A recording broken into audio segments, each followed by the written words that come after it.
Hello there, and welcome to Video Overnight.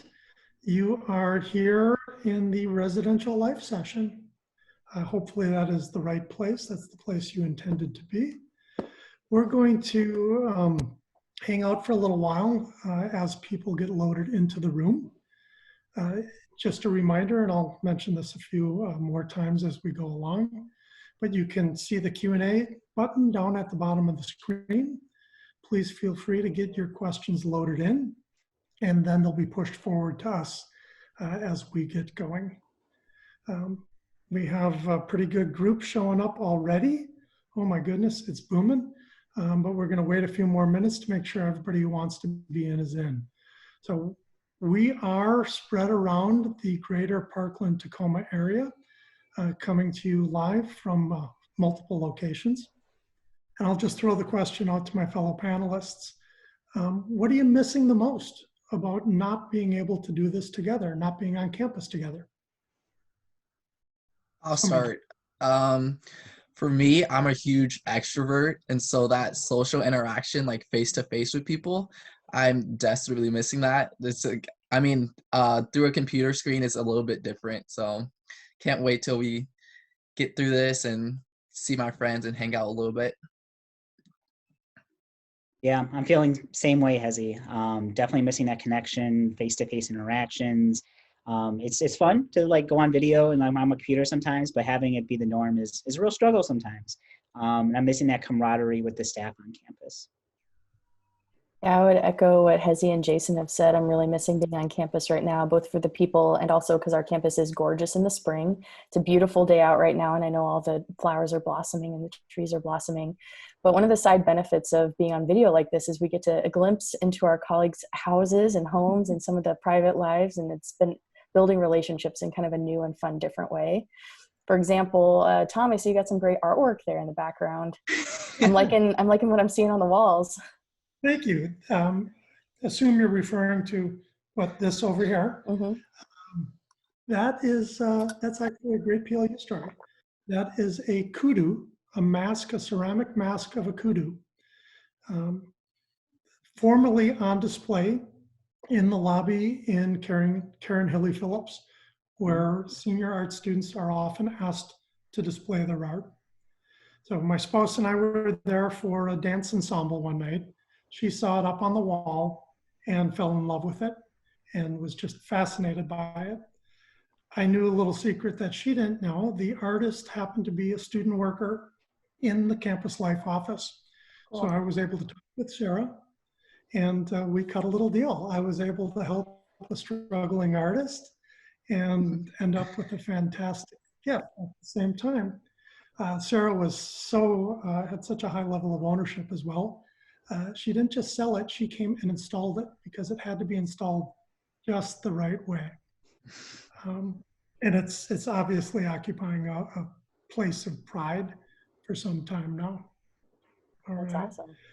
Thank you. It is fun. Again, reminder, we're loading up with participants. Look at the Q&A button on the bottom. Be sure to click on that and stick a question in.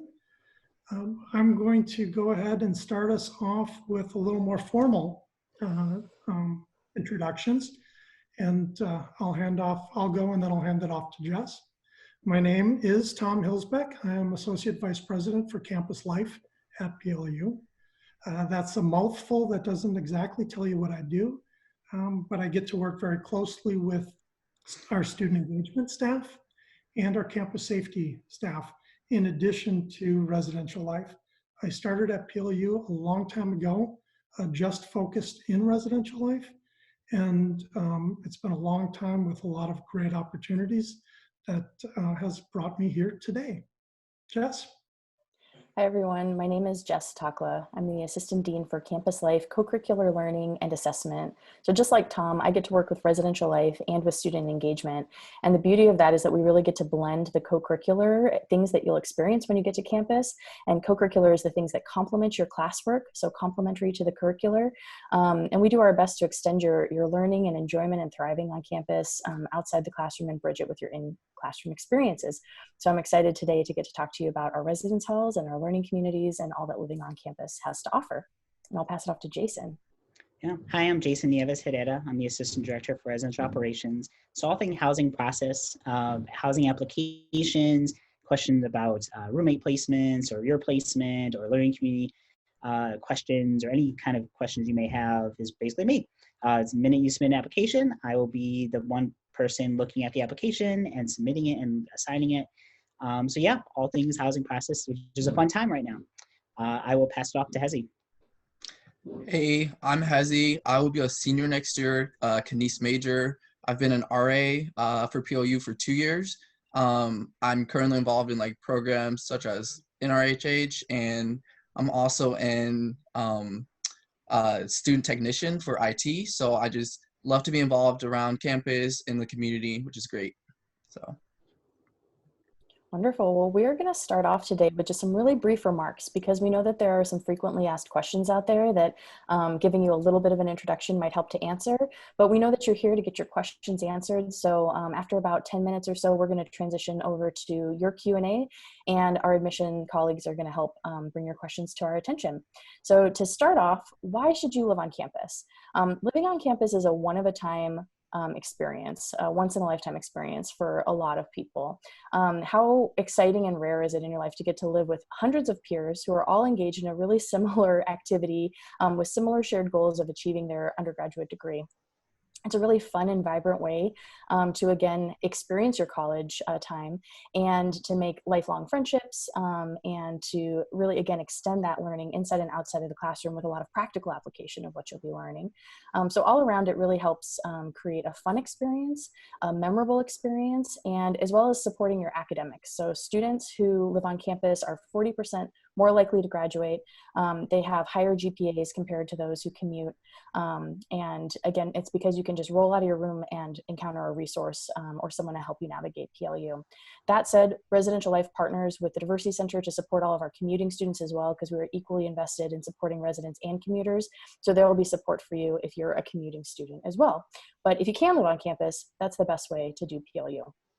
And one of the signature aspects of living on campus is our living learning communities. Every single student, 100% of students who live on campus are part of a learning community. Some of our learning communities are by different topics or that have themes with shared interests, like creativity in Hinderley or global engagement in Hong, or in Tinglestad, we have a variety of communities such as our STEM house or our wellness house. So we have a variety of different communities that are organized by a theme or topic. But then even if your community doesn't have a theme or topic, you're still in a first year wing where the RAs and the staff are trained to specifically help you transition to PLU and support you in that transition in getting connected to friends and community, to faculty, to advisors, and to a variety of different resources that will support your success. 100% of students who are first year students who take an FYEP, which is our first year experience program, 101 class, will be connected to a learning community. So some of those 101 classes are connected to, again, the themed learning communities that I just described. In Hinderley, it's creativity themed. New in Ortal for next year, it's going to be our diversity, justice, and sustainability community. So continuing community, but a new home for next year. And so those classes will relate directly to the hall in which you live. If you're a student who lives, again, in housing that doesn't have a theme like creativity or social justice, such as Flieger or our Tinglestad first-year house, you're still going to be in a learning community where you're going to pick a themed cluster of classes.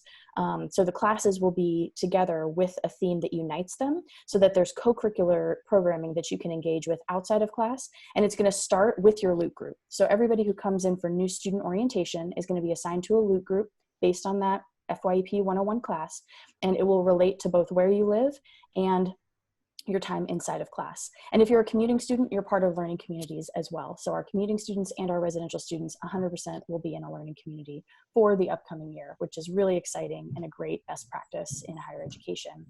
So how do you choose which learning community? I would highly encourage you to check out our website. So I'm going to screen share real quickly here just to show you a little bit about our website. And how to navigate it. So hopefully you can all see my screen right now for a brief period of time. This is our Residential Life website. And on our homepage, we have a variety of different resources, including some videos that will allow you to hear from students' own words why they love where they live. You'll see over here on the left-hand navigation that we have a drop-down for learning communities. Here's where you can see a variety of our different themed communities like DJS, Harstead Women's Empowerment, Hinderley Community for Creative Expression, and more. Or if you are kind of more generally interested in just learning about our first year communities, whether they're themed or not, hop on over to First Year Wing Communities, and it talks all about our learning outcomes for y'all, where you can find those learning communities and first year wings on campus, on upper campus and on lower campus. And it talks a little bit about how all students who enroll in FYEP 101 will be in a learning community linked course for next year. If you're interested in learning more about like the logistics of the halls, where they are located on campus, what are the amenities, what are the rooms like, floor plans, pictures, you can hop over to one of our hall pages. Each hall is described, including its amenities, and has great quick links where you can even go look at sample rooms on Pinterest. And each website also includes an unfurnished room and a furnished room, so you can see a variety of what living on campus might look like. There's a variety of other resources too, including a ton of videos on our Life on Campus page, where again, from the words of various students who have lived on campus, you'll get to hear what's great about living on campus. My colleague Jason's going to talk a little bit more about the logistics in just 1 minute. But one of the things that we get asked all the time is about roommates. And so how do you find a roommate? How do you get a roommate? Do all first year students have roommates? So yes, all first year students are going to have a roommate living on campus. Sometimes it's someone who you know, and you can mutually request each other, which is great. Other times you submit a roommate questionnaire and it is assigned then by hand. So every single roommate questionnaire gets read by one of our community directors, and then you get matched by hand with another person who's filled out their roommate questionnaire. And we have great success stories, both from students who chose each other before coming to PLU and from students who were randomly assigned, which hopefully Hezi will tell us about a little bit later. But again, on here, there's a ton of really great videos where students describe what it's like to have a roommate, as well as some tips from our community directors about how to navigate that roommate experience. So with that, I am going to stop sharing my screen and turn it over to my colleague Jason to talk a little bit about how do you apply to be on campus. Hi, everyone. So yeah, how to apply. After you pay your deposit, you'll receive an email with a link to our learning community application. Or if you don't pay your deposit, you can still apply for housing through our learning community application, but we may not be able to place you right away until that deposit's paid. That learning community application, we see saying housing application, that learning community application has all kinds of things in it, how to list your preferences, how clean you want your room, what kind of roommate do you want, as well as including questions and answers to learning communities that you apply for. Depending on what that learning community is, it will be dependent on that question and answer that you submit. Our staff that work within the halls look over these applications and approve your learning community your answers dependent on the quality of answer, basically, because you have to be approved before actually living in that learning community. Also, on the application, there would be a section for you to list out your roommate request. You can apply up to 2 roommates. In order to receive that roommate, that other roommate needs to also list you on the application. So some really important things to consider.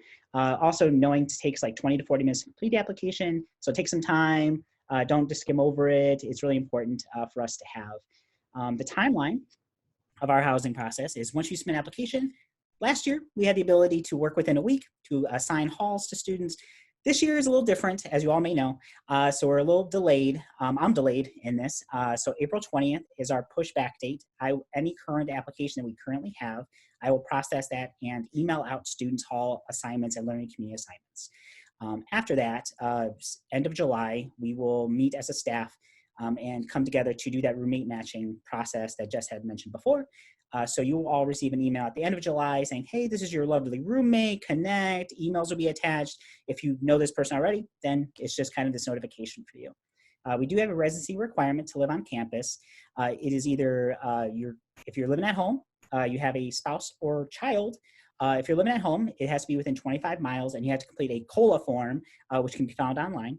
Students who are 20 years of age or older or have 60 credits or more by September 1st are exempt from, they can be exempt from housing, but we strongly encourage students to continue to live on campus, as Jess had mentioned. And also students who have achieved that junior status of 60 credits or being over 20 years of age by September 1st. So yeah, I ran through that pretty quickly, but feel free to pop down some questions into the Q&As, and I'll hand it off to Hezi for the student life experience. Yeah, so my freshman year, I actually lived in Wellness House. And so I'm from the Kent area. There was only about 3 people from my high school, and I was the only male. coming to PLU from my high school. So I kind of didn't know anyone coming into it, like who I could potentially room with. And so I kind of had the opportunity and the experience to have a random roommate. And that ended so perfectly. It ended so well. I still talk to my roommate to this day. He's one of like my best friends. He's super awesome. And so if you have the opportunity to pick a random roommate, I would suggest it.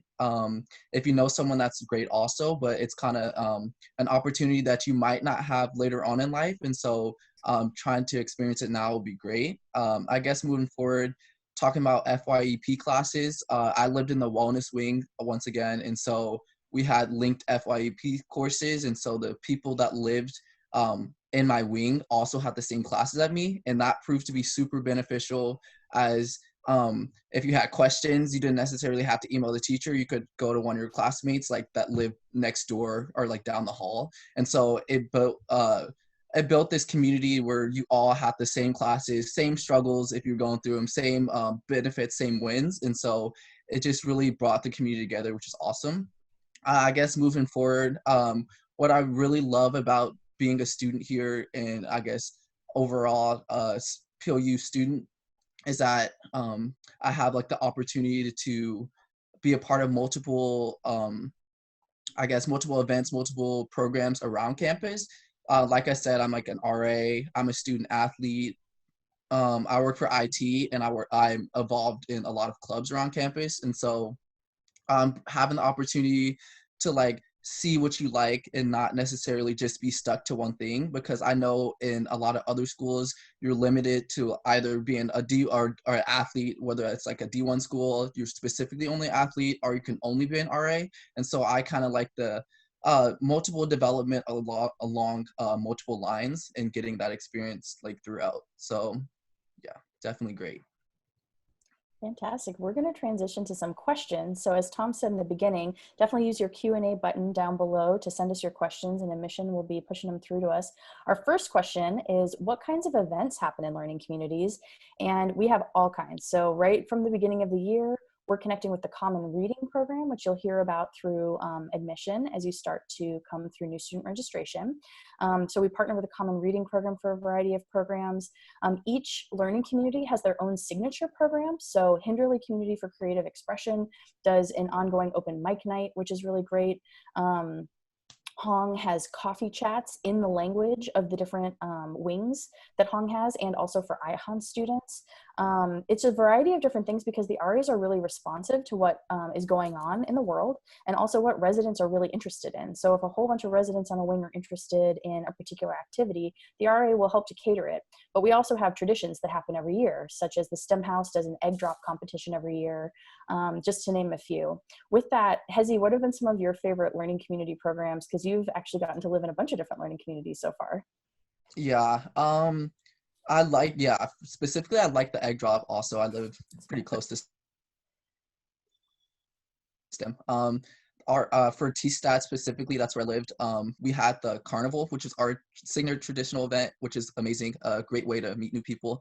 Yeah, there was a lot of events regarding like self-care that people could attend. There was a lot of paint and sips that seemed to be popular.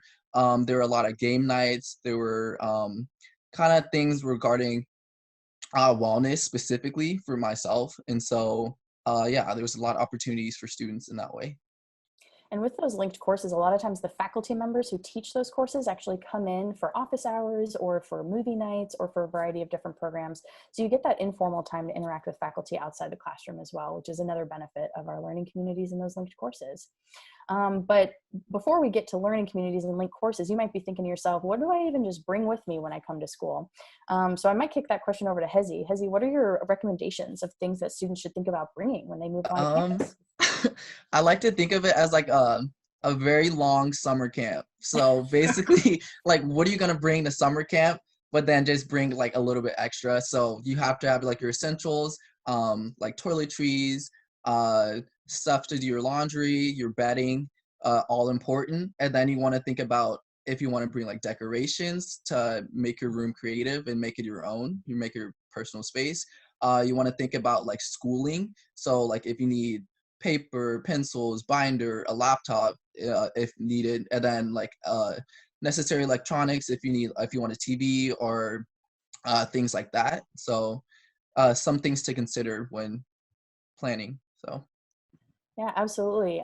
What to bring is really important. We have a whole list, a whole web page on our website that goes over different things to bring, a lot of which Hezi just mentioned. But Jackson has a question, which is what can't you bring to campus? An equally important question, also on our webpage.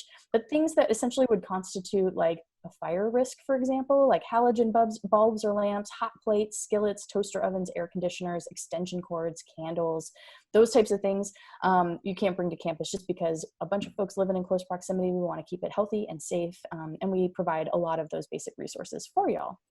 Caitlin has another question. What are the kitchens like in the residence halls? Jason or Hezi, do you want to answer that question?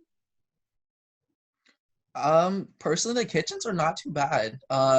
They're a good place to cook a meal, whether it's morning, night, evening. Good. I guess there's also a community refrigerator, and so if you have like ice cream, if you want to go home, that's a good place to put your ice cream or like leftover food in the community fridge. So it's a good space for students. Yeah, and there's multiple kitchens in each hall, I believe. I know in like Tinklestad it's one per house. So I think it's like dependent on that. You may be able to find more space for yourself. Yeah. In our traditional residence halls, for sure, we have a lot of common areas from bathrooms to kitchens to lounges, and they're great places to where that kind of in-between community happens, where you can strike up a conversation while you're waiting for the microwave to heat up whatever it is you're cooking. And so they're a great place to kind of meet with other students. We have another question, and this one I'll send to you, Jason. Can students bring an emotional support animal, and what does that process look like? So yes and no. You can bring an approved emotional support animal, and it's through our request for accessibility and accommodation form that's on our website. If you go to documents in our page, it'll be on the top of the list. We really request that you complete this and complete all the documents that it entails, and it'll go over those step-by-steps, but it's all electronic. It used to be paper form, now we're just going strict electronic before you move in, because we want that approval for you before you bring your ESA onto campus. If it's a service animal, it's a different set of requirements. We don't necessarily go through that. That's through the Office of Accessibility and Accommodation. But feel free to look at our website. We definitely have a page with much more information than I have said in this brief sentence. Yeah. Another great question, are there quiet hours or curfews in the halls? So curfews, no. Quiet hours, yes, though, because we do want folks to be able to study and to be able to sleep. Sleep is an important part of your wellness. Hezi, as an RA, what does it look like having quiet hours and setting community expectations on your wing? Yeah, so I guess regarding quiet hours range from quiet hours remain the same place to place. And so during quiet hours, you're just expected to follow the community guidelines set by your RA. And so kind of being respectful to the community, allowing people to rest up because people have varying schedules. I know there were a lot of people who are ROTC in my wing personally. And so they had to wake up at like 4 a.m. in the morning, like outrageously early. And so just giving people opportunities to rest up and being respectful to the community is like super important. So.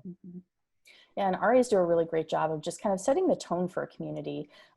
In the very first wing meeting that y'all will have when you move on campus during new student orientation, they will go over a variety of community expectations, including quiet hours, but also just how to be respectful and live in a close community with a lot of your peers who will be friends.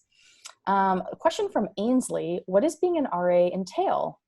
Since we have an RA with us, I'll again let Hezi kind of take that, but I'll fill in anything, Hezi, that you want. I can do that. My favorite part about being an RA personally was building community. And so you had the opportunity within your wing to kind of foster these relationships. And so whether that's be through programming or kind of reaching out to individuals within your wing. Personally, I got this idea from my boss, Dan, where we kind of had these staff dates, or it's not staff dates, but it's like resident dates. And so I would match people in my wing randomly, and I would tell them, hey, go hang out with each other, go find out what they like, and go have a conversation. And so through that way, I was able to build relationships, and it was well received. And so kind of building the community up was my favorite part about being an RA. So. Yeah, that's great. Being an the RAs are kind of like the glue of the communities. As Hezi mentioned, they play the ever important role of helping residents just to get to know each other. And a lot of times that's in building friendships. Sometimes it's just building mutually respectful relationships through those community standards. RAs are kind of like the Google browser of campus. They get trained on all manner of things. And so if you don't know where to go or where to start, your RA is the perfect person to start with. RAs host various co-curricular programs. They also do a program called Loop Connects, where at least once per semester, they're going to be reaching out to you to just have, you know, a quick touch base, a 15 to 30-minute conversation, sometimes over coffee, to check in. How are you doing? What resources can we connect you with? Are you having a good time? Enjoyment's a really important part of our mission, so we want to make sure you're having fun, and the RAs help facilitate all of that. Another question, which is, what happens if your roommate doesn't work out or you don't like your hall? And so we've, you know, got some processes for that too. If you don't like your roommate, first of all, we're going to start with a roommate mediation. So what we do at the beginning of the year with every single set of roommates is we have you all complete a roommate agreement form. And so what that does is just kind of lay down, like, what are your expectations for living in the room together? How are you going to hold each other accountable? How will you communicate? What are your preferences? What are your must-haves? And it just starts that conversation for good communication throughout the semester. And then if, you know, conflicts arise, which they will, anytime you live with a person, you're going to have some conflicts arise. The RAs are there to help you navigate those conversations. It can be really tough, but we know that most people at some point in their life want to share their home with someone, and starting with a roommate is a great low risk way of getting these basic communication skills, these basic conflict navigation skills down. And so the RA can help mediate that conversation. And then if at any point during the year you do feel a need to move rooms or move halls, we have an approval to move process that you would work with your community director and or your RA. If you are put into a hall initially that was maybe your second choice or third choice, which happens from time to time, we have wait lists for everything too. So sometimes part of the reason why people move is because they really wanted to get into Hong International Hall, but it was full. And so we'll put you on a wait list for Hong. And then when that spot becomes available, you can move in to have that learning community you want.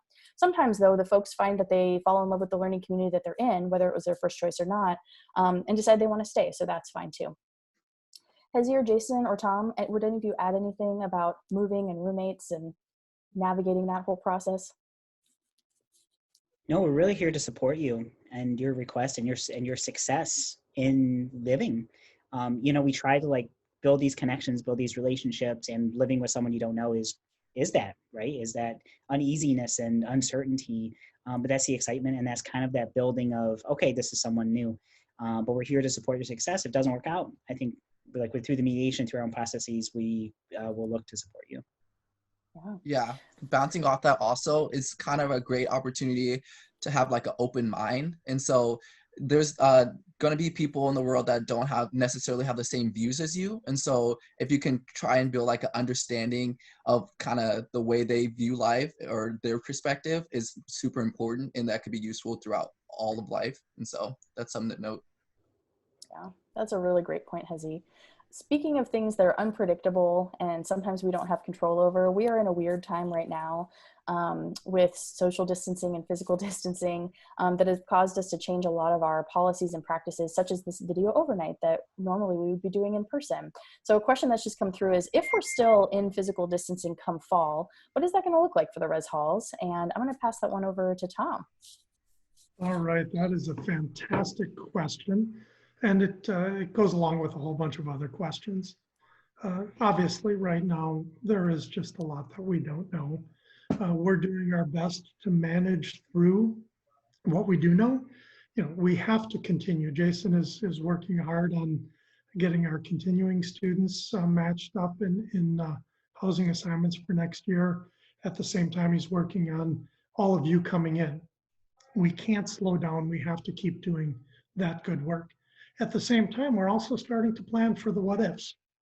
So come fall, if there's any form of distancing that we're still in, it could impact your residential community. It'll also impact life on campus in so many other ways. We're having conversations about classrooms, and PLU normally has mostly smaller classes to start with people, but we need to make sure we have enough space. We'll also need to be asking questions about our different groups and organizations. So much of PLU is about community and coming together, whether that's in a class, over a meal, choir concert, an athletic event. These are all questions we're going to be looking at. From a residential perspective, we can look at your residence hall room, 2 people in one smaller space. On the one hand, that brings you in really close proximity to another person. We need to be aware of that. And we're looking at what kind of options we would have for our continuing students and potentially our first year students who may have an enhanced need for a single room. We also know that in that small space, you'll have even more opportunity to control it, to take care of your space, to clean your space, to work with your roommate, to have a safe and healthy space in all aspects of it. Most of our first year spaces have shared common areas. We talked a little bit about kitchens, bathrooms included. In those bathrooms, we've been working to give you some enhanced privacy in the bathroom. And we're going to need to continue to do that. We're also going to need to be very aware of our cleaning and other approaches in all of those common spaces. Long answer, not too much longer. We're aware of the questions, and we're going to be monitoring the situation as we move forward. If you feel like you have any specific needs or concerns, please reach out to us, and we'll do our best to take those individual circumstances into consideration, even as we're planning for a broader response. Thanks, Tom. We did get another question about learning communities. We have a great variety of learning communities. And one of the questions is there any space on campus that isn't a learning community? And to answer that really clearly, no, there isn't. Actually, 100% of students who live on campus live in a learning community. Some of them are themed by a particular topic of interest. Hong International Hall, which I mentioned, has language immersion and international honors. Hinderley has creativity as a theme. Ordahl has diversity, justice, and sustainability as a theme. Within Tinglestad, we have a few different learning communities, such as our STEM house, our wellness house, which Hezi mentioned. And then there are also some learning communities that are really focused on that first year transition that don't necessarily have a topic like creativity or social justice, but still is a learning community that's focused on supporting our first year students. So in Tinglestad, we have our Tinglestad first year house. In Flieger, we have some first year wings that don't have a topic associated with them, but are still definitely a learning community where we are focused on your learning, your belonging, your enjoyment on campus. So just to clarify, learning communities aren't necessarily about hitting the books and studying 24/7, even though we are here to support your learning and your success in class. It's also about making lifelong friendships with folks who have similar interests to you, who may share a passion academically or vocationally or just personally, and helping you all connect both inside and outside of the classroom. Another question we have is laundry. How does laundry work? Jason, do you want to take that one? Sure. You put the clothes in the washer, and then you put them in the dryer. No, I mean, we have free laundry services. So downstairs, either on first floor or in the basement, it's free. There's no quarters, there's no swipe access that you'll need to have. And it's 24/7. So if you know how to do laundry, you can go downstairs and help yourself. We don't provide like cleaning supplies for laundry, like detergent or fabric softeners or any other fun things. But yeah, Hezi, as a person who lived in the halls on campus, do you have anything else you would like to add to that? Not really. You named it pretty well. Great. Another question related to living in the residence halls, are all the restrooms communal? And so just a little bit about how our restrooms work. It's a great question. In all of our traditional residence halls, which is all of our halls except for South Hall, they have shared bathrooms, so common bathrooms. So yes, they would be communal restrooms shared by the wing. Some of those restrooms are, gendered. So if you identify as a man, you would use a male restroom. If you identify as a woman, you'd use a women's restroom. So some of our wings are gendered. Some of our wings are mixed gender, where you might be living with, a room of men to your left and a room of women to your right, but then there'd still be gendered restrooms. And then the last category would be, we have several spaces that are fully gender inclusive at this point, where the bathrooms are for all genders. And so folks can go into any of the restrooms on campus. So some of the halls that include gender inclusive restrooms and gender inclusive wings are Ordahl Hall, which again has our diversity, justice, and sustainability learning community and our lavender community. Those wings are all gender inclusive. Within Hinderley, most of the wings have gendered bathrooms, but there's one gender inclusive wing, which is especially great for students who may identify as trans or gender nonconforming. It's a great place to live on campus. In Tinglestad, most of the wings are gendered, but we do have one gender inclusive wing. And then there's just a variety of different living configurations across campus, because we're really trying to meet the needs of all of our incoming students so that everyone has a comfortable and safe place where they can use the restroom. Within those, yeah. I'll just add a little bit, especially on the gender inclusive bathrooms, but it's the model we're looking to move to the rest of the campus as well, is we've been enhancing privacy. So if you think about going into the bathroom, the sink is there, and then the bathroom stall, the doors and the walls go almost all the way to the floor, almost all the way to the top. So it's kind of like going into your own private bathroom. Then when it comes time to take a shower, same thing. Dividers go almost to the ceiling, almost to the floor, and you get to open the door, walk in, and you have your own little private changing area. And then you walk into your shower. So if it seems like a different perspective to you, there really is a lot of privacy that comes with the experience. You still get to stand at the sink and brush your teeth with everyone else though. Mm-hmm. Another question that's come in, I'll send this one to Jason. For roommates and res halls, do you need to reapply each year, and can you stay with the same roommate? Yes, you need to apply each year, and you need to request that roommate, and they need to request you each year. But yes, you can theoretically live with the same person throughout your time at PLU. You don't need necessarily live in the same hall. You can apply to different halls with the same roommate, but we don't like tether you and stick you together the whole time. You both need to request that request. All right, perfect. I know we're getting real close to our time here, so we have one last question, which is, what is Movein Day like? And maybe that's something that all four of us can speak briefly to, because it is like the best day ever. Hezi, do you want to start? Yeah, I'll start. So Move-In Day from an RA's perspective can be a little bit hectic, but it's super fun. There's a lot of energy. A lot of people are enthusiastic to have the opportunity to move in the res halls. And so it's just seeing the faces of like the first years come in for the first time with like a lot of life. It's just exciting to see. So I love Move-In Day. How about for you, Jason? What's Movein Day like? You know, the excitement and the energy and this just the atmosphere is ecstatic with just newness and like people being open and communal and just kind of connecting. It's an amazing time because, you know, students are there and parents are there and like friends are there and families there. So it's like just this kind of next step of life in a lot of ways, which is really fun. It's really stressful in some ways, right? I think is because you're like, okay, this is new. This is like, I got to get on a new routine. But it's a lot of fun and it's like a different stage of what's next. I'll just add, it's controlled chaos. It is absolutely wonderful, just as my colleagues have been sharing. People have such fantastic attitudes. Everybody is truly so excited to be there, even if you have to wait in line a little bit to get your key, to get walked up to your room. It's a fantastic process, and it starts with the move-in process. One of the really unique aspects of PLU is the football team and sometimes some other athletic groups pitch in to help. I know it may seem a little odd to be able to drive up and have this swarm of people come and start grabbing your belongings, and it's a really good thing.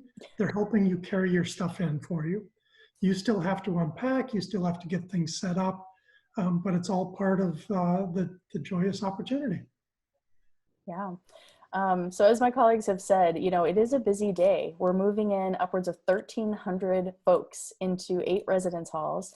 And it's a joyous day because if you're new to PLU, like y'all will be coming in the fall, then you're meeting new people, meeting your RA, making new friends. It's really fun to get to meet your family or community support people who come with you to help. Those folks are very welcome, both at Move-In and at our new student orientation. It's not just for students, we have family and community orientation as well.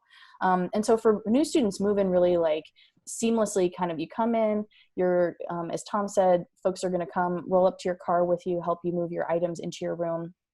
your move-in will happen more in the morning between usually 8:30 and 12:30. And then new student orientation will start right at 1 o'clock. And we will have lots of great events for you kind of throughout the weekend to get you oriented to campus. You'll be in that loot group, like I mentioned before, that'll be directly related to your learning community, where you're going to have opportunity to meet folks who will be in your class, leaders who will be working with you, like your new student orientation guide or your RA, and then faculty throughout the weekend as well. So there's lots of different opportunities to get connected to community right away. When you're a continuing student, a sophomore or maybe a junior or senior who's living with us on campus again, my favorite part is the like spotting each other across the hall and then running for a hug. You see students who are so excited to be back on campus and to see their friends and to see their roommates. And again, it's always great when it's a student who you know who's coming back for a second or a third year and getting to meet and re-meet their family and community and welcome them back home. So it's a really fun day. All right. Well, with that, we are going to wrap up, but we're so grateful that y'all joined us. We love all your questions, and we really look forward to having you on campus. At any point, please reach out to any of us. All of our contact info is on the website. The community director's contact info is on the website, and any of them would be happy to answer further questions about any of the learning communities. If you get to one of our learning community pages and scroll all the way to the bottom, the community director email is right there. And you can reach out at any time. I do want to promote, though, that next week we have more sessions. Nursing and financial aid are both on Thursday, April 16th, nursing at 10 and financial aid at 2 p.m. We hope that you tune in. And again, welcome to PLU. We're excited you're here.